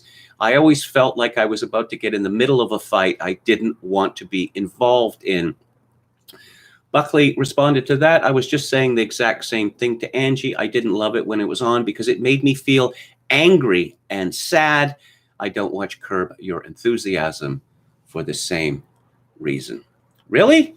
Did it make Keith Buckley feel angry and sad when Larry David is conducting a Wagner overture on the lawn? He's got a small orchestra on the lawn of a man who's become his enemy. I thought that was really funny. Let's go to the chat. Don Willis says, I've asked many successful people about TV shows they watch and refer to the general answer, I don't want to think, it's silly and no thought is required, etc. Anran says, Susan was out of George's league, not the only example of that on the show. Palpicasso 88 thought that Susan was cute. Yes, me too. Me too. I mean, come on. Come on, Susan, this woman puts up with you. Even when the rabbi said that George had asked him whether, he was engaged, but would it be okay to go to a prostitute? And George's reasoning was he's never going to see this woman again, so it doesn't matter. So Susan, good looking, etc., rich, willing to put up with George, but I suppose that's the point, that George is determined to sabotage everything in his life. Anwar says, of a very Jewish man who has become his enemy. Yes, the man who accosts him on the street by asking him, are you Jewish? Because he was whistling a Wagner tune, the piece that Wagner wrote as a Christmas present for his wife, Cosima. Susan was in Arnold's best movie, Kindergarten Cop, says Palpicasso 88. It's weird how nasty progs are in real life, but how sensitive they are to empathy as displayed on television, says David the Gnome. Guachalango says, I'm watching 40s or 50s noir or westerns with snappy dialogue and a song and dance number in a saloon or nightclub. Don Willis says, Larry David's Curb, same plot lines. Yes, there are a lot of jokes recycled. Seinfeld jokes recycled in Curb Your Enthusiasm. Palpicasso 88 says, I find that there are almost no sitcoms from my youth, 80s and 90s, that I could watch now. Well, the TV station that's on in the background there plays old shows. And when the television networks decided to save money by switching from film to video, it's just ghastly to look at. Didn't people notice this at the time? That show with John Ritter in it, he pretends to be a homosexual, share a house with two women. It's just, the whole thing is lit up like an operating theater. There is the exact same amount of light in every little nook and cranny in their living room. It's absolutely hideous. Palpicasso 88 says, I was kidding about Kindergarten Cop. Total Recall is obviously Arnold's best movie. Okay. Let's go into the mind here of the Canadian elite. I was blocked today by a Canadian intellectual who is called Emmett McFarlane. He's a professor at some university in Ontario, and he appears in the Globe and Mail. And I was curious, he blocked me because he went on some deranged rant about what racism. Racism is completely out of control in the United States. And I just thought it was so funny that, oh yes, he had tweeted, so yes, to the extent Democrats are finally pushing against systemic racism and the rise of far-right Trumpism, they should get some blame for the disgusting reactionary bullshit of horrible people like Vance. What an effing joke. And I responded, perhaps you should leave the faculty club now and again. And he blocked me. He blocked me for that. These Canadian intellectuals are, they're a sensitive lot. Oh, yes, let's start a different Twitter fight. Raisins and cookies should be illegal. Ugh, yeah, okay. He writes, some people think that everyone else should be just like them. What an awful world that would be. You notice the projection there?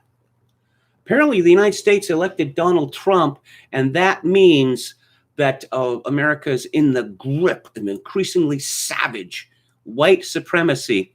And he doesn't understand that people on the right know a lot about people on the left, and people on the left typically know nothing about people on the right. Yeah, okay. And, there are a lot of reasonable people with informed takes, and then a subset of people fiercely annoyed if you have the wrong opinions.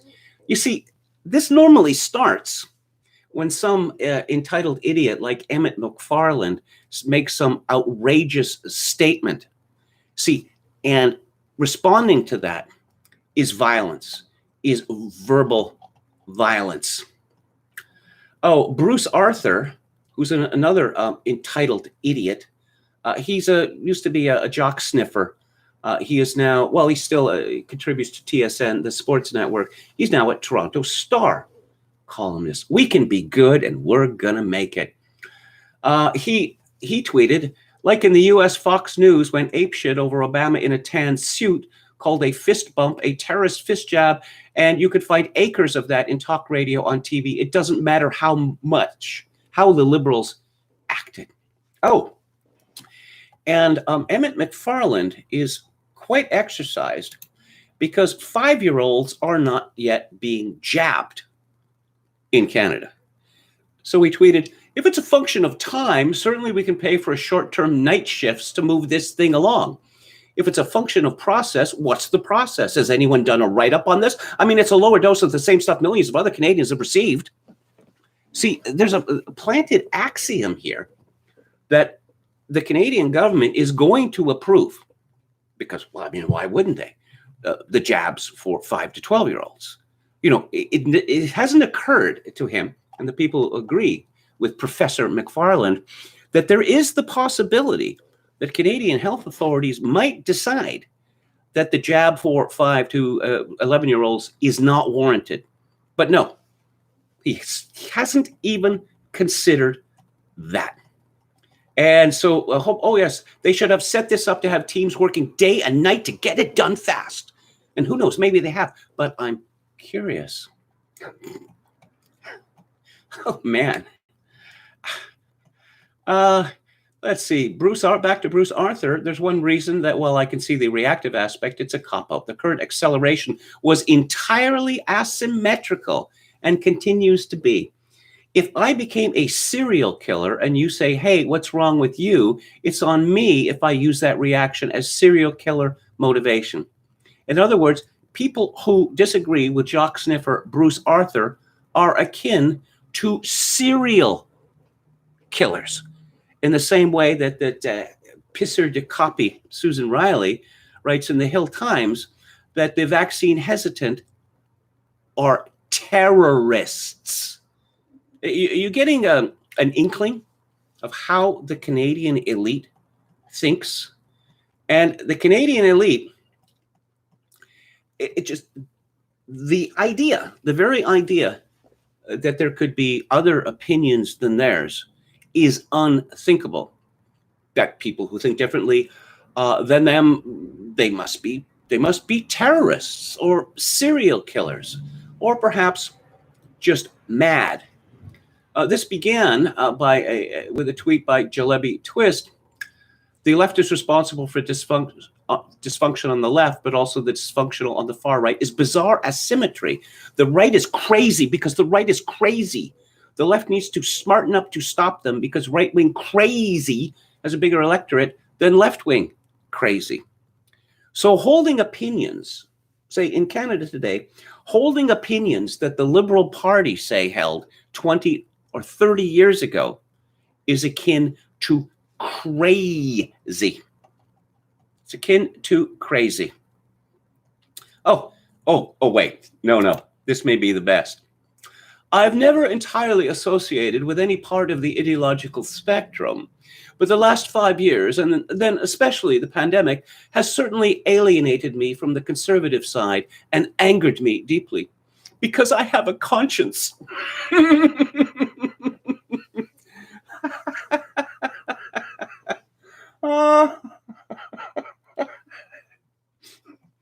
Oh, man. Oh, yes.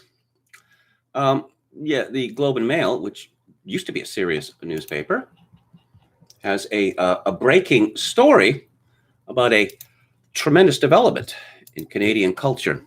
What does Canadian culture mean? It means hockey, 12 months a year.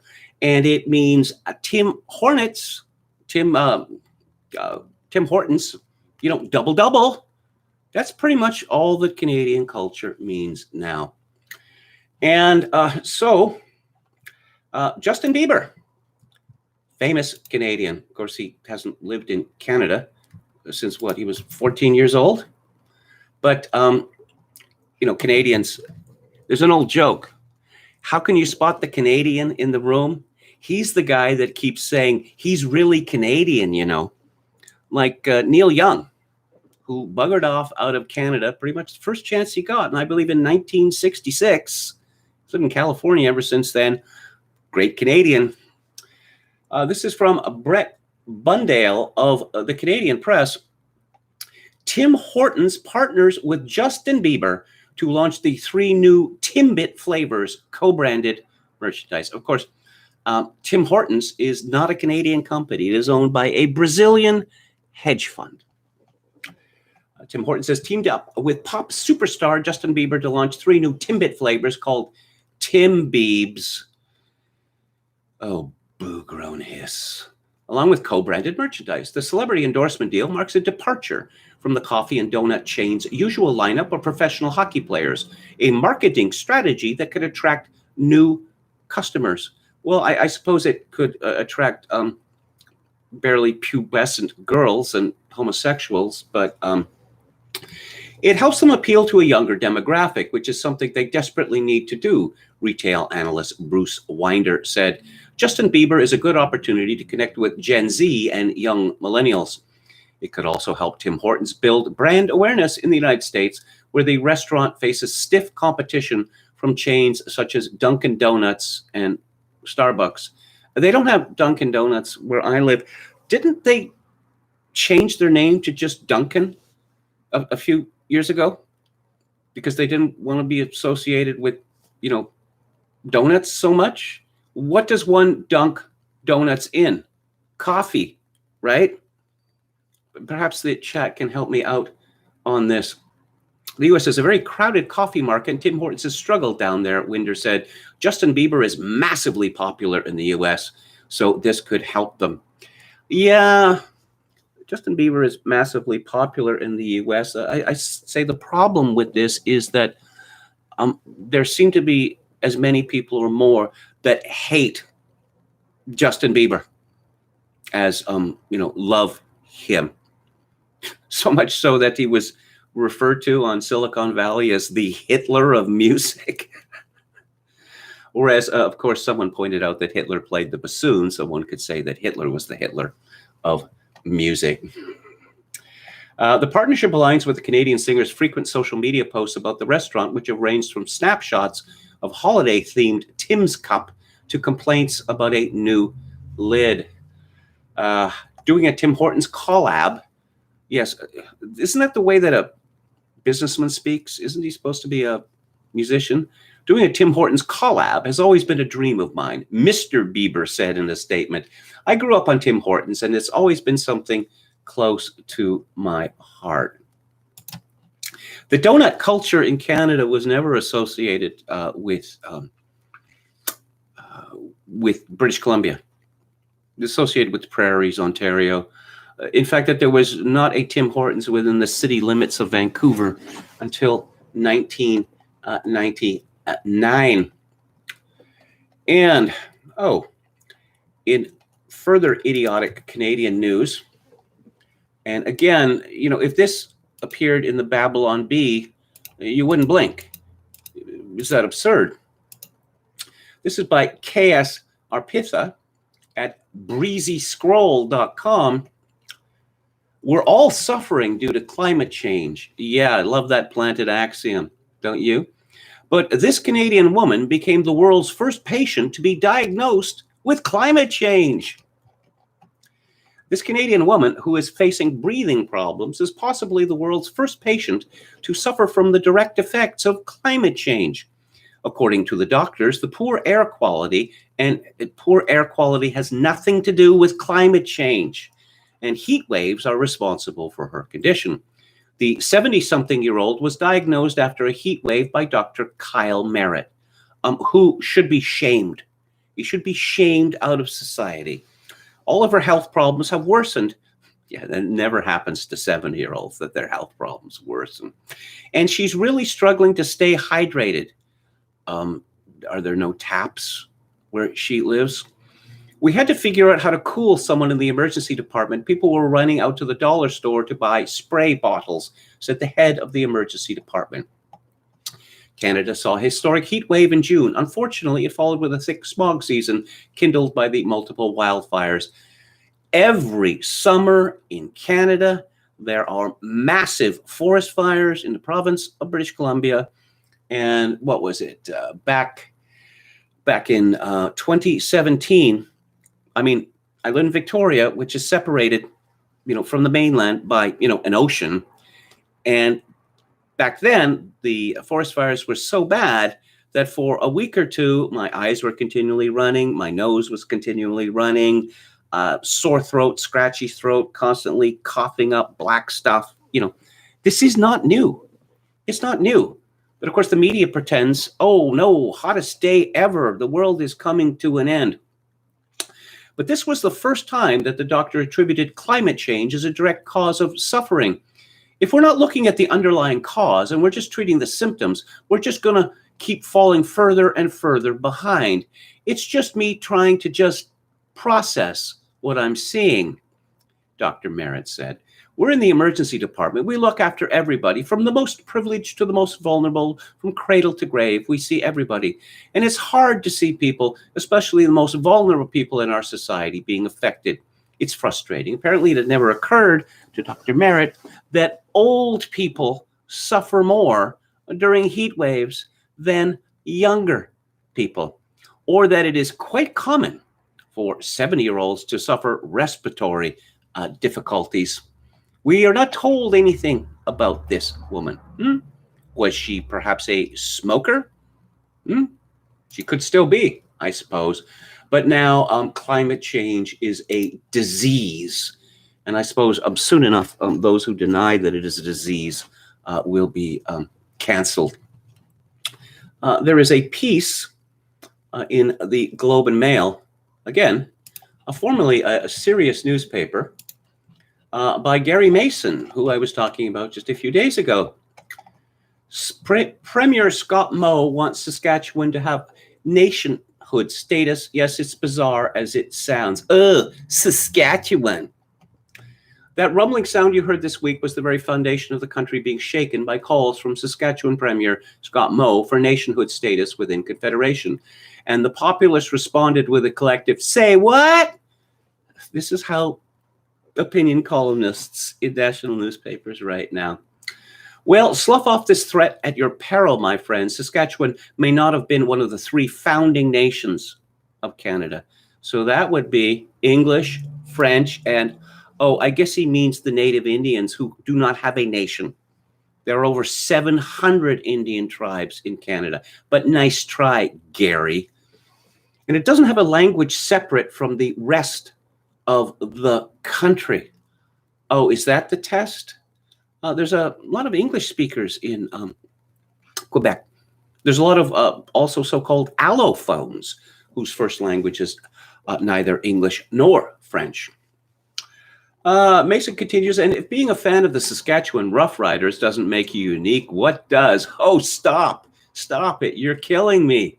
And then there's bunny hugs. If you have to ask, then clearly you haven't been to the province. I could go on. Well, actually, I couldn't, but surely there's enough here to make the case that Saskatchewan is as culturally distinct as one of its delicious berry pies. This week on the Roy Green radio show, Mo made this very case, suggesting his province deserved to have special status within Confederation because, well, it deserved it. Now, one could take this statement seriously or recognize it for what it is, preposterous pandering to a party base that hasn't exactly been thrilled with the Premier's performance of late. We're going to flex our autonomy, Mo told Green's radio audience, flex our provincial muscle, if you will, within the nation of Canada. Go ahead and flex, Mr. Premier. Yeah. It's the attitude of people like Gary Mason. You know, people talk about Canada being run, by the axis from Toronto to Montreal. But, the media class, the elite class in the rest of Canada, many of whom come from Ontario and Quebec, they think exactly the same way. That, oh, yes, Alberta, Saskatchewan, they're talking about separation. Well, go ahead and leave. Really? Are you sure that you'd be happy with how that turns out? Maybe, Alberta deciding that, the United States is a lot closer to us. It's right across the border, actually, than Ontario and Quebec. So maybe we'll sell, just sell our oil and gas to the closest customer. And as the old insult has it, then Toronto and Montreal can freeze in the dark. The people in Canada's media, I mean, this is true of the American media as well, but it's more pronounced here. They have no idea how wealth is created. They have no idea of how the economy works. They really seem to believe that it's simply a matter of the government spending enough money and then everyone will be content. Well, where does the government get its money? Well, it prints it. They actually believe this, that the stupendous debt that the provinces and the federal government have gone into over because of their COVID hysteria, not a problem. Not a problem. Really? Is there any possibility of this debt being paid back? Could happen tomorrow, could happen in a year, that, the government of Canada, or one of the provincial governments, Newfoundland probably would be the best bet, goes to an institutional lender and asks for money, and they're told, no, we're not going to give it to you. We don't think you're credit worthy. Or, yeah, we'll give it to you, but you're going to pay like 20% interest a year on it. That could happen at any time because both the federal government and the provincial governments are essentially bankrupt. But is there any consideration of this in Canada's media? No, because talking about the economy is boring. So no. Well, what should Canadians be talking about? Racism. I was walking down Douglas Street the other day, and my eye was drawn to a poster at a bus shelter. And it said, you don't need to be racialized to be anti-racist. Oh, so talking about me, because I somehow racialized that Asian woman on the poster. I racialized her because she didn't have a race before. That all the non-white people in the world were blissfully unaware of race. They all lived in harmony until evil white people decided to racialize them. And this is now gospel in my country. Anti-racism at work.ca. Oh, and guess who pays for this? Well, this is Canada, so it's another AstroTurf organization. The Greater Victoria Local Immigration Partnership. Okay, this is a partner. I didn't look this up, but I'm 99.999% certain that all of its money comes from government. The Intercultural Association of Greater Victoria, ditto. The Anti-Racism Network of BC, of Resilience BC, that is to say, the province of British Columbia, and the Department of Immigration, Refugees, and Citizenship Canada. Again, AstroTurf organization. Oh, just there's a groundswell to make your workplace anti-racist. My bank has now declared that it is an anti-racist organization, and this does not bode well. One of the reasons I chose this bank or this credit union is because I had noticed who worked behind the counters. It was nice, middle-aged white ladies. And recently, when I've gone into the bank, I noticed that most of the nice, middle-aged white ladies seem to have disappeared. And it was just, after living in Vancouver, that's one of the reasons I left. It was such a pleasure to be able to talk to a person, transact business with a person who I was certain of two things. One, this person understood what I was saying, and two, that I would understand what this person was saying. Yes, create an anti-racist workplace, resources to help your organization do the necessary work. Recent world events have shone a light on problems of racism in Victoria and across Canada. Any examples? Workplaces are no exception. Systemic racism is widespread. Yes, this is Canada. Canada is a country where we have affirmative action quotas for federally regulated businesses. Yeah, that's right. So your chances, if you work for a bank or a radio station, if you work for, the federal government, your chances of getting hired are much, much better if you are, in fact, not white. And the ability to discriminate against white people in favor of various minorities is actually written into our laughably named Charter of Rights and Freedoms. More than 50% of racialized people living in Victoria, and who racialized them, by the way, report incidents of racism in the workplace. See Racism in Greater Victoria report here. The resources here help organizations go from talking about the problem to meaningful action. Where to start? Oh, I have some South Asian lady here with glasses, and she's sitting at a desk, there's a laptop in front of her, and she's giving me a look that says, I've got my eye on you, pal. We're not going to tolerate your systemic racism here.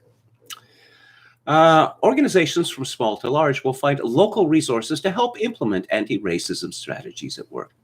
Community response protocol against racism and hate.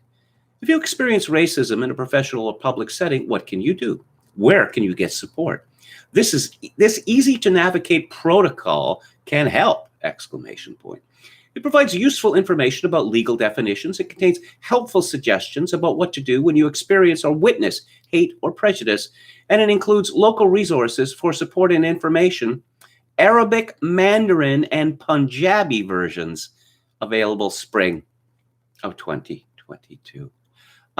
Which raises a question.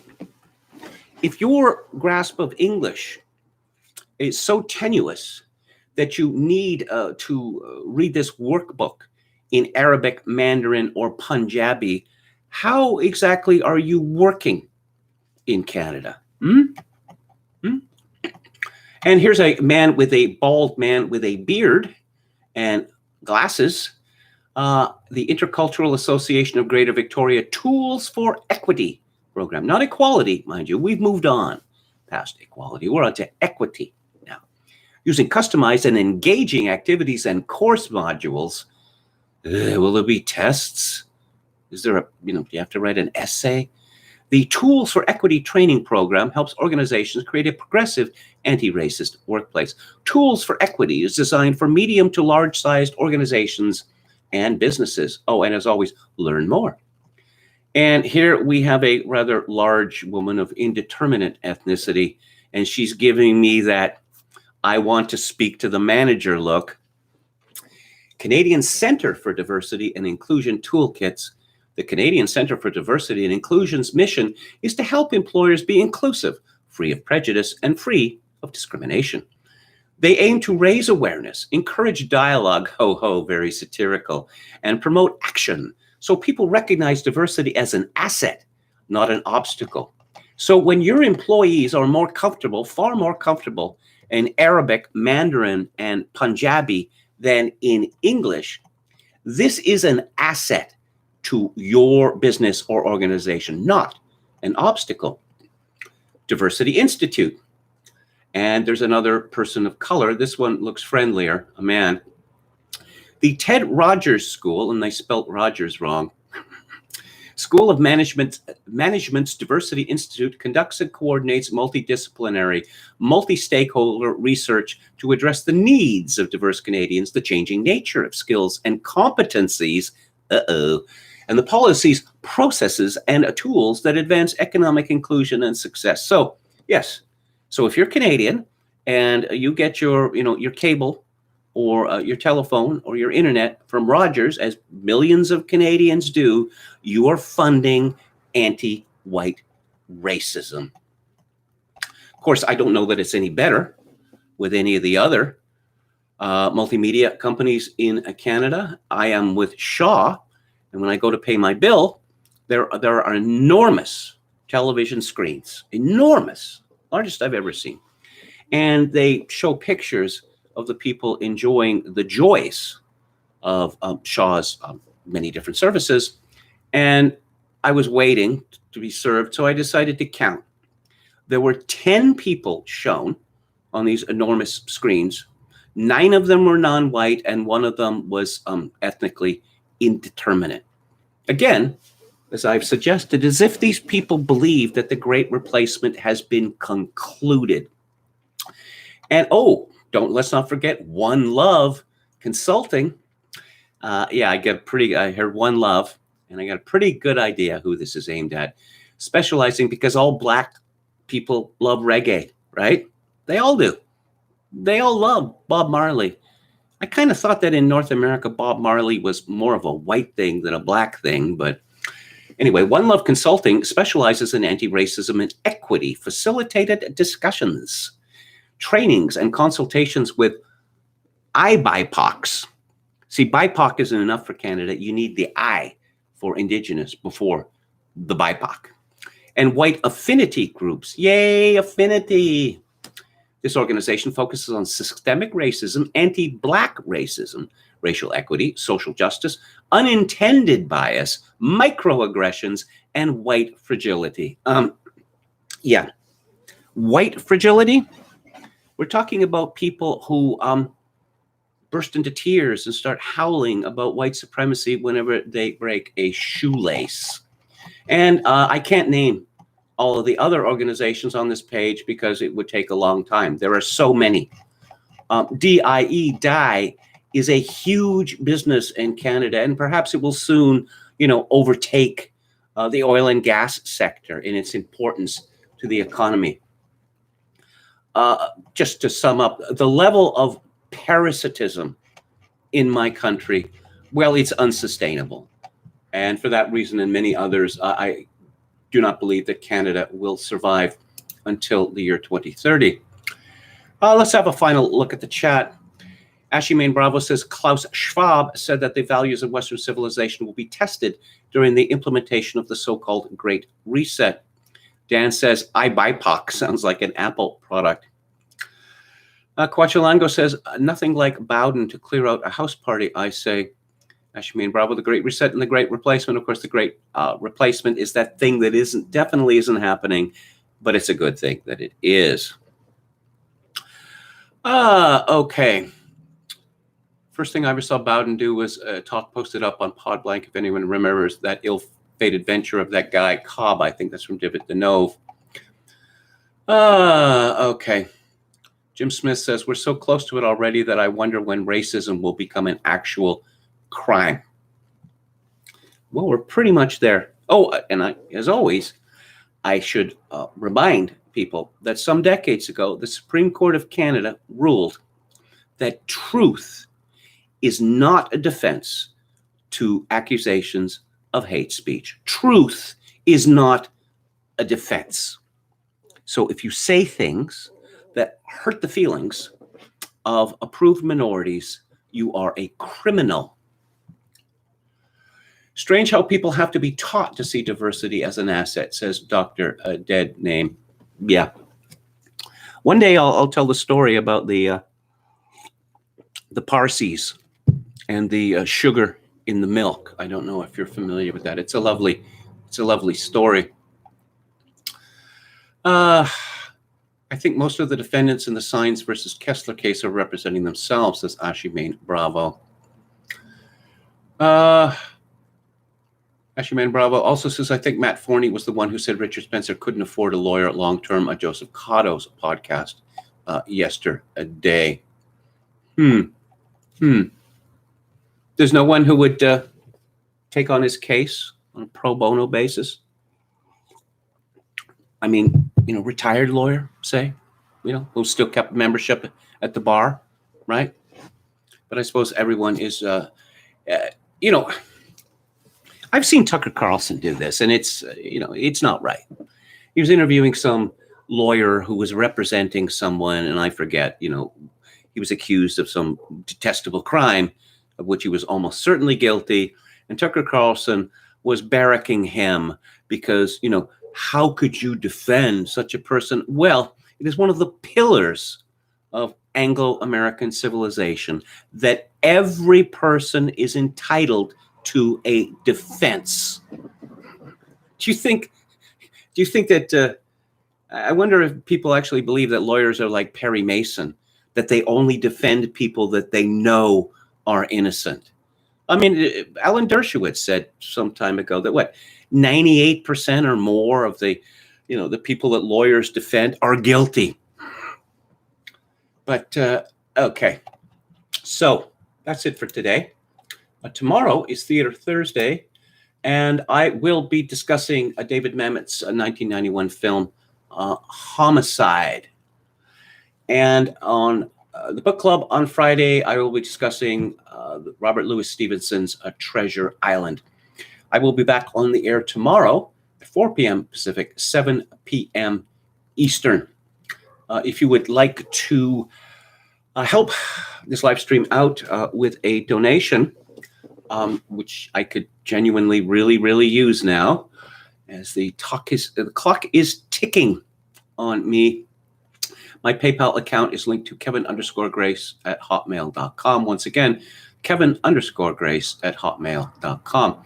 If you're in Canada, donations may be made to the live stream directly via interact@kevingrace@shaw.ca. And as always, I leave you with this. In these days of social atomization and civilizational collapse, I do dearly wish that you, my dear viewers and listeners, manage to forge a genuine human connection in order to ease the burden. Good night.